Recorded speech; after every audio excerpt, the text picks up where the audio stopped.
તમિલનાડુમાં વિજય થાલાપતિએ મુખ્યમંત્રીની શપથ ગ્રહણ કરતાની સાથે જ તેમણે 3 મોટી જાહેરાતો કરી. એ ત્રણેય જાહેરાતને લઈને જિગ્નેશ મેવાણીએ ગુજરાત સરકાર પર આકરા પ્રહારો કર્યા છે. તેમણે જણાવ્યું, તમિલનાડુમાં પણ 200 યુનિટ વીજળી ફીની જાહેરાત થાય છે તો ગુજરાતની સરકાર ગુજરાતની જનતા માટે પણ આ કેમ ન કરી શકે. નમસ્કાર, તમે જોઈ રહ્યા છો ગુજરાત પ્લસ ન્યૂઝ અને હું છું બમલ. તાઓ સાંભળીએ વધુમાં જિગ્નેશ મેવાણી શું કહી રહ્યા છે.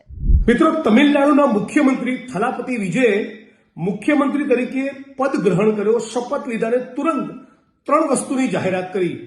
એક, 200 યુનિટ સુધીની વીજળી ફ્રી. તો આવી જાહેરાત ગુજરાતની સરકાર ગુજરાતની જનતા માટે કેમ ના કરી શકે.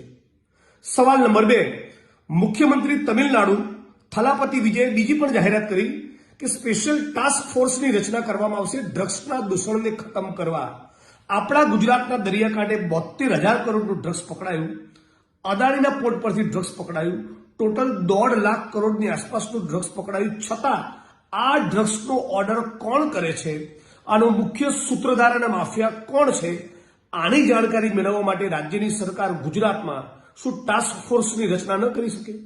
અને મહિલાઓની સુરક્ષા માટે પણ તમિલનાડુના મુખ્યમંત્રી થલાપતિ વિજયે મહિલા ટાસ્ક ફોર્સની પણ રચના કરી.